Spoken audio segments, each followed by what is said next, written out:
Okay. Hello. My name is Brad Allison. I graduated from North Carolina School of Science and Math in 1991. I'm making this video because I was recently informed that there is an archivist who is recording the oral history of the North Carolina School of Science and Math. And when I heard that, there was a particular story that I knew I wanted to tell, and I had a feeling would not be recorded otherwise, and it would be overlooked. And I pretty much refused to allow that to happen. So, um, let's get started. Okay, so the year was 1991. I was a senior at the North Carolina School of Science and Math. Um, I was gay and did not have a means to communicate that or live that lifestyle back then. So I went to one of the counselors and I told them the truth about me. And the counselor referred me to a residential advisor who he said I should go talk to. The RA, residential advisor, his name was Sean Heavey. I had never spoken to another gay man before that I knew of in my life. I didn't know Sean was gay. But I went to his dorm room one night, knocked on the door, and asked if I could speak to him, and sat down. And you got to understand, back then, I was 16 years old. 16, 17? I don't know. Do the math. But anyhow, the RAs in that environment were the adult figures. Just a quick understanding of the North Carolina School of Science and Math. It's a public-private school. It's public in that it's publicly funded, and it's private in that you have to pass a lot of tests to get into it. And it's kind of like genius school, so to speak. And you live on the campus. You live on the dorm. So it's a private school where you live in the dormitories on campus. Anyhow, in that environment, we're a bunch of kids who are underage without parents. So we have to have each floor had its own residential advisor who was the parental figure for that floor, who looked after all the kids on the floor. Sean was the RA on the floor underneath me.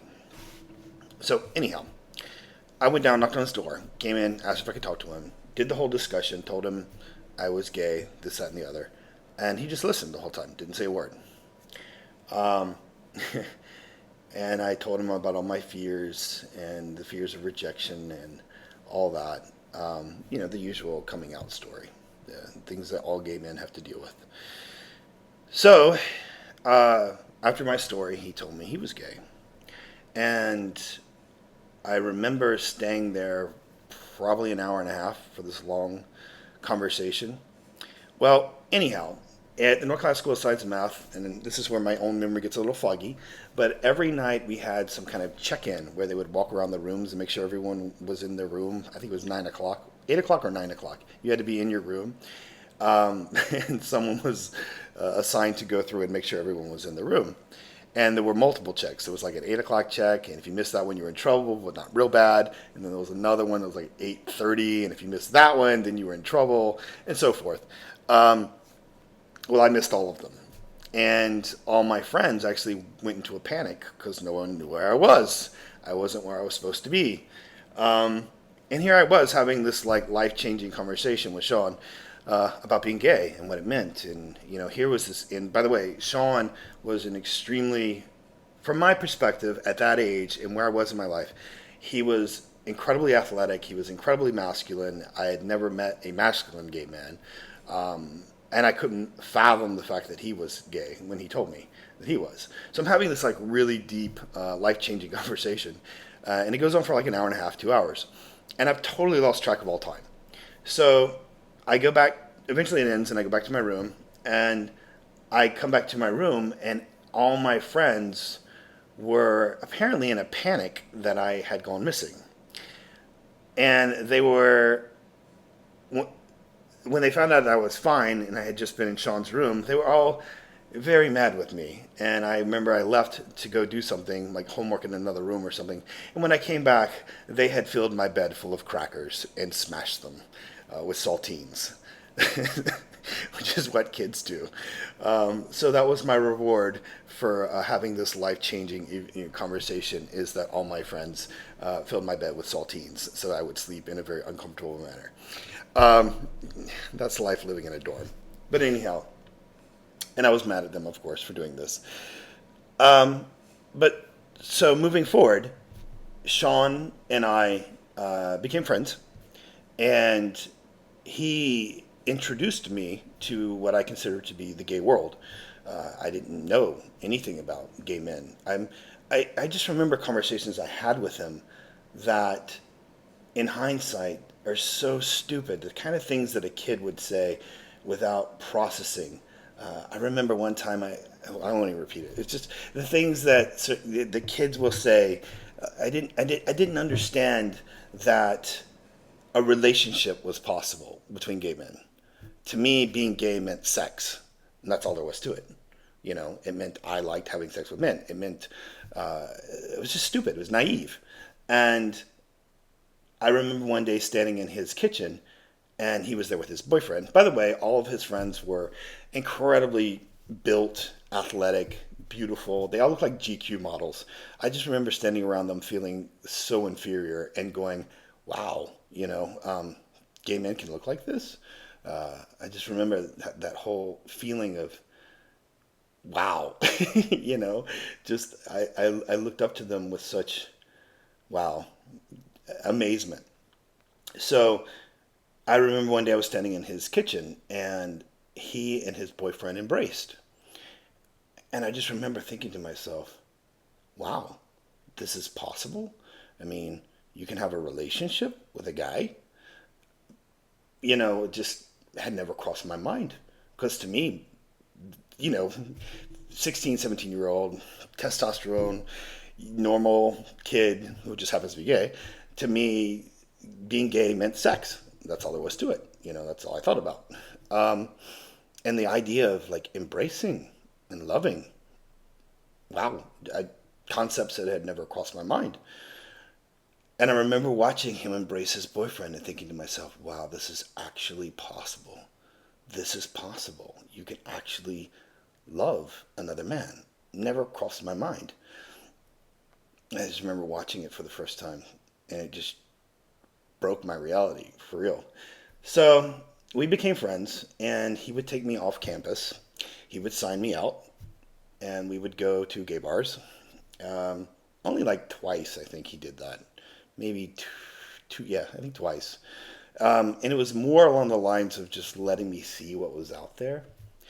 And the first time he took me to a gay bar, I met a guy, and I thought he was cool, and he was big and beefy, and by my standards of the time, I'm sure if I saw that guy today, I would be like, woof. Um, but when you're like 17, and I had the goggles on from just being a horny kid. So anyhow, I met this guy. I got his phone number. I came back home to the dorm. A couple days later, I called him nervously from the phone booth because we didn't have cell phones back then. And he came to the campus and picked me up and took me to his house, and things proceeded. And I was so happy because I got laid, and I was like 17 years old and I got laid. And I just remember coming home and telling my roommate. And because after coming out to Sean, I had come out to all my friends. And I remember telling my roommate what had happened. And I was so happy, I was like, well, this happened, and so forth. And then I left, and I remember, going off doing something, who knows. And when I came back that evening to my room, there were like 20 people in my room. All my friends were there.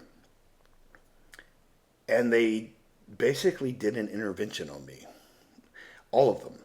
They scolded me. They told me they couldn't believe I had done that. They couldn't believe that I had just met some random guy. What if he had been a killer? You can't just have some random guy come pick you up. You don't know. You go to his house. You could have been murdered. all these things. In hindsight,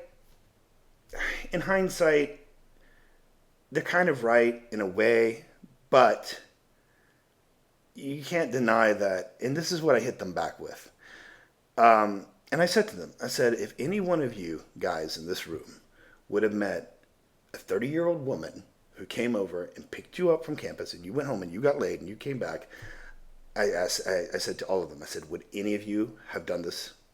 Would any of you have acted this way and reacted this way had it been a woman who you got laid with, a 30-year-old woman?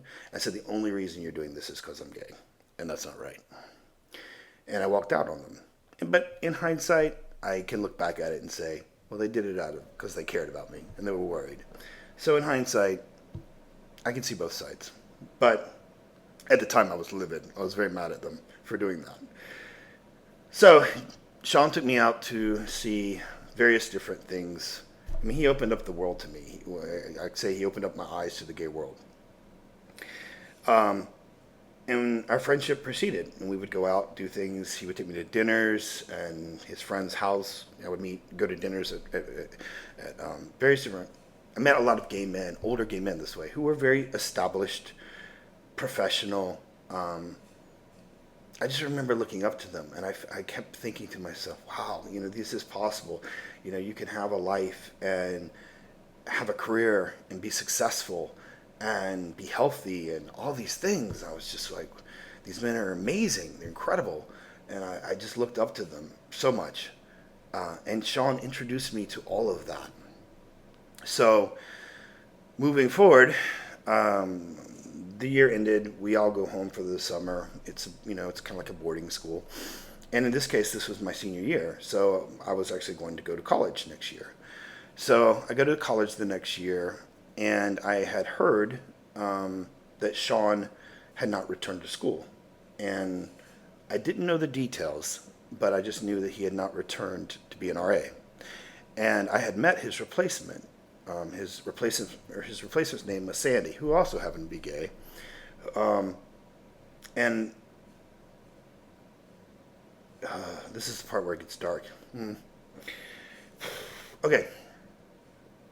So I'm going to have to pause this.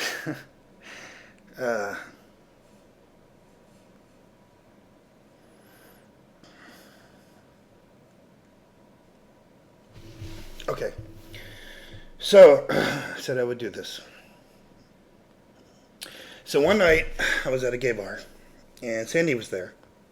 And we had a very similar conversation to the one I just kind of described, where I told Sandy the impact that Sean had on my life and how he opened my eyes to the gay world, and how I was just incredibly lucky to have positive gay male role models at that turning point in my life where so many gay kids don't. And I just felt lucky, like really, really, really lucky to have had that. And I told this to Sandy at the gay bar. And Sandy says to me, he said, wow, that's really beautiful. He goes, you need to go tell Sean that. And I said, what do you mean? He says, well, Sean's very sick. I said, what do you mean? And he said, well, and I don't remember how he described it. It was some kind of brain disease, he said. Back then they called it the gay flu, before there was an actual name for it.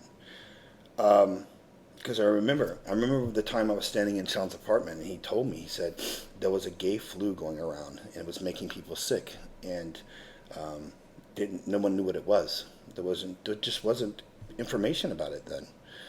So anyhow, Sandy told me that Sean had gotten ill.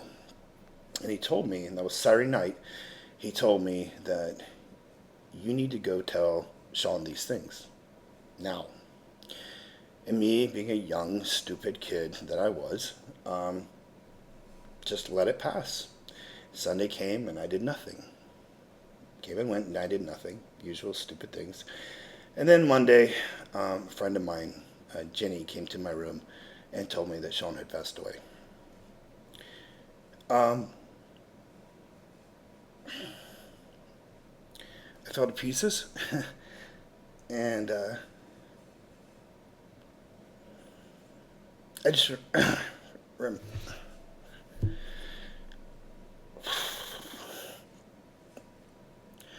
I remember standing in the shower, in the bathroom, and there was a mirrored wall like this one, and I remember just hitting it with my fist as hard as I can, over and over, and screaming. Um, and I was just so mad. I was mad that I had let that opportunity pass me by.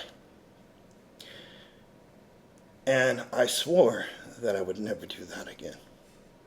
I would never let an opportunity pass me by like that. So you gotta understand, I was young and dumb, and I looked very different. I had long hair.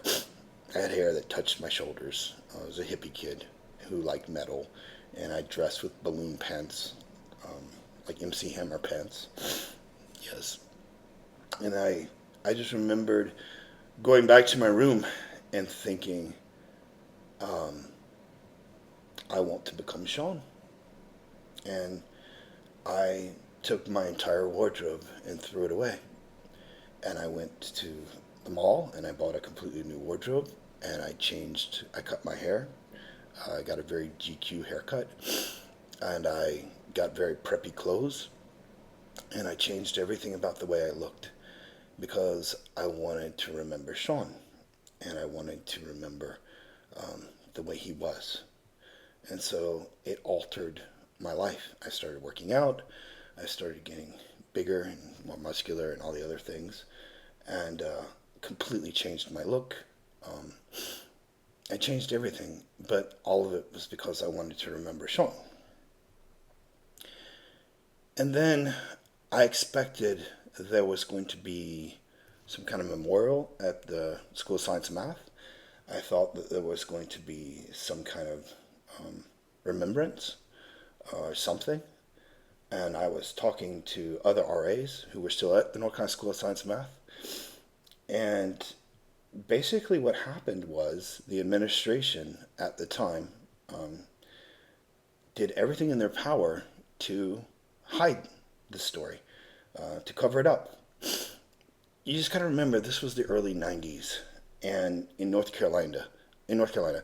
And for the story to come out that there was a residential advisor at the North Carolina School of Science and Math who was HIV positive with AIDS, who was with the kids every day, if that story would have broken, it would have been very damning to the school.